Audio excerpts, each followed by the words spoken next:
Hey everyone, welcome to Infinite Realms, and let's talk about what's going on around the interwebs. So, yeah, is this a San Diego Comic-Con exclusive? Earlier, Dr. Mindbender was listed as a con exclusive, and then they said, oh no, it's just a code to pre-order.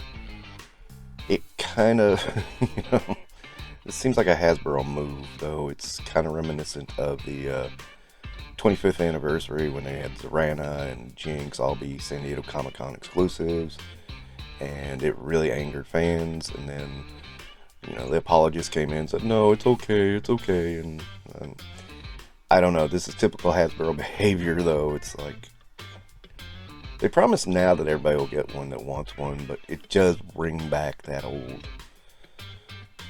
aggravation. And there are plenty of Joe fans who are from that era who are like, you're shooting yourself in the foot again. Put a high demand figure as an exclusive. That's ridiculous. So, who knows, really? This is kind of a question mark. They're not going to have any physical product at San Diego. So that's telling and strange. But now, supposedly, they backtracked, said, no, you can get a code to pre-order it early. Okay, weird. But, yeah, moving on. Another possible San Diego Comic-Con exclusive they've announced is Boba Fett in disguise, which to me looks like Boba Fett was on meth and bondoed his armor. So I am from now on referring to this as Bondo Fett. It's just weird. I think it's funny in many ways. Yeah, it looks like Meth Fett. That's what I'm calling it. I don't like it. I mean, it's just ridiculous. It's like, they're gonna have a rainbow coalition of Boba Fett's, and if you think they won't, look at Deadpool, and you'll see what I mean. Moving on, his tank did unlock Cobra Commander, and the Collective Joe community decided to call him Co-co. Co-co? Really, guys? Co-co?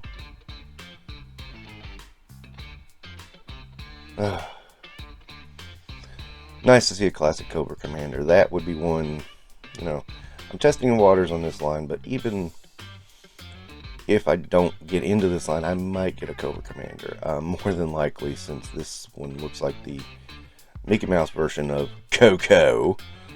It'll be released again later. Hasbro, they love reusing molds, right? Now on to TV and movies. Thor: Love and Thunder hit. The big complaint I hear is that it's silly. And I'm like, well, yeah, what did you expect from Taika? I mean, come on. We know how Taika is. We know he's silly. I mean, I'm kind of expecting that myself. So I don't see how that's a big complaint, but I still haven't watched the movie, so I'll reserve judgment till I see it, but I still think it looks good. Stranger Things wrapped up, of course, and I did forget to mention one thing. My one gripe about Stranger Things Season 4 was most of the stuff with the adults, it all seems very shoehorned in, the whole Russian thing. I mean, once Hopper was out of the prison, it seemed like that should have ended, and then they went back, and that seemed really forced. That did bother me a bit. It's so intercut, though. It's hard to get around it, but yeah, that part didn't excite me very much. Alright, so The Boys wrapped up. It was really good, strong social commentary. How can you not see the commentary there at that ending? I mean, that literally is ripped right out of political speeches. I mean, you gotta see what's going on, and there are people who don't, and I'm like, yeah, right. Wow, dude, if you don't see it, you're not looking. Anyway, really good overall. My minor gripe is when Maeve and Homelander finally fought, the only thing that got damaged was a file cabinet. These two are supposed to be the strongest members of the Seven, and that's all that happens. That's a little weak. But, It wasn't a bad finale. And it wasn't a bad season. It was a great season. So, check out The Boys. It's really good. And gonna wrap up on Miss Marvel. Reason being, a lot of people are trying to compare The Boys to Miss Marvel. And I'm really just gonna say on that comparison, you cannot. I think it's apples and oranges. It's a whimsical story about a girl who discovers that she has powers and basically gets to live her dream versus a social commentary with over-the-top violence. They're not the same thing, and they're not going to even be comparable. But that being said, Miss Marvel, I thoroughly enjoyed the show. It was nice. It was different. It was irreverent.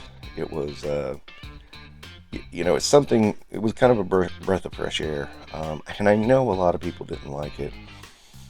And I know there's a lot of accusations about why they didn't like it. And I find some of those accusations to be true because these people say, that's not the reason, but I am sick of this. And then, that's exactly what they're talking about. So, that happens a lot.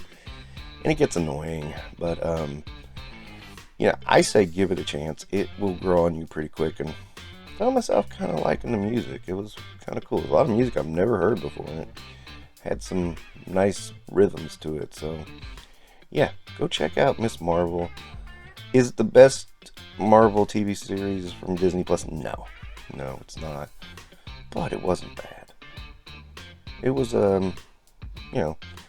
I'd put it about mid-road of all the TV shows, but well worth watching. Okay, so not much going on. Just some quick stuff I wanted to go through. And don't forget to like and subscribe.